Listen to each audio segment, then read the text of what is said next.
Let me begin by thanking the IMC and Suresh Lulla for conferring this award to me, the IMC Juran Quality Medal for the year 2019. I'm indeed very, very grateful for honoring me with this award.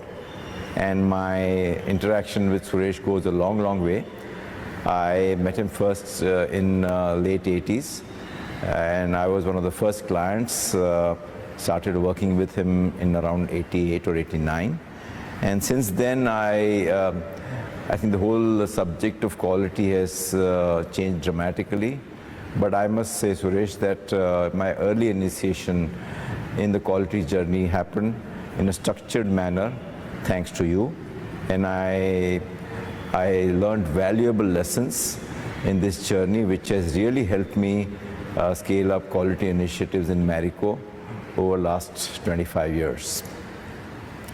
As I mentioned earlier, quality orientation in those days used to cover the finished product, but since then it's become much more wider, encompassing not only products but processes, and also covering subjects like excellence, innovation, and in doing something which is good for the organization.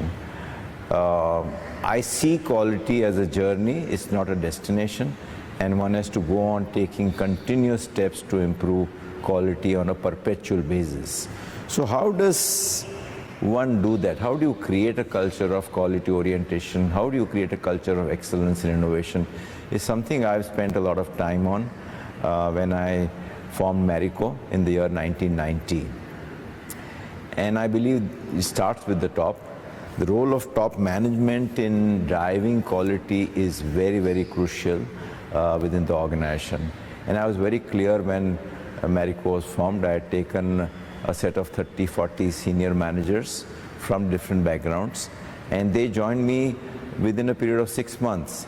Very quickly I realized that when you take people, senior people from different backgrounds, they have their own set of beliefs in terms of how to manage that business, and each one comes from their own personal experience. And I realized that we had become a melting pot of different cultures, and that forced me to write down what should be the Marico culture. So I wrote down over a period of few months my thoughts, covering about 30-40 pages in terms of what should be our philosophy on people, on products, on profits, and I shared that with my team. And over a period of time, I involved lower levels of management and ensured that by involving them, I got their commitment. And it's very important that when you want to take very important organizational initiatives, you need to involve people. Some people think that it is wasted time because it means that when you involve people, you need to get their consensus. But for very important organizational initiatives, consensus is very, very important. Because if somebody at the top says that these values or this culture is something which is the managing director's own likes and takes it very lightly, then people down the line will become very cynical. I did not want that to happen. So when we finalized our values and we put it up at the reception, I was very clear that people down the line should say that this is what is being practiced in the organization, and that involvement really played a very, very important role. Now, how do you create an innovative culture was a big, big challenge for us. So we said that first, to drive innovation, we need to recruit people from diverse backgrounds. So we took people from different areas, whether it is management graduates or chartered accountants or cost accountants or arts graduates. And we said that diversity will play a very, very important role. Not only educational diversity, but gender diversity, diversity in terms of geographies. And I think that's the starting point. Diversity plays a very, very important role in ensuring that innovation happens. But just because you have diverse set of people does not mean that innovation will happen. You need to put them into roles which are based on their strengths. You have to empower them in terms of giving responsibilities where they are empowered to do things where they can play a very important role in organization's journey. You have to create mechanisms where they experiment, they prototype, and remove their fear of failure. One of the biggest hindrances to innovation is the fear of failure. And at early stages in one's journey, one does not want to take too many risks, because if they don't want to have a failure written on their biodata. So our challenge was to ensure people to take risks, prototype them on a small scale, and then once the prototype was successful, to help them scale up. So innovation happens through diversity, through empowerment, through risk-taking, through prototyping, and through removal of fear of failure.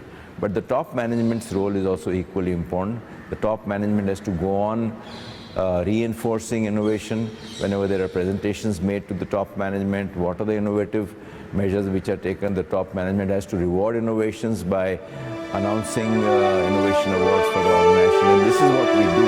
Every year we have innovation awards for our organization. And on average we get about 20 entries every year. And independent jury selects the most innovative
of the negative, on one side one cannot discount the negatives.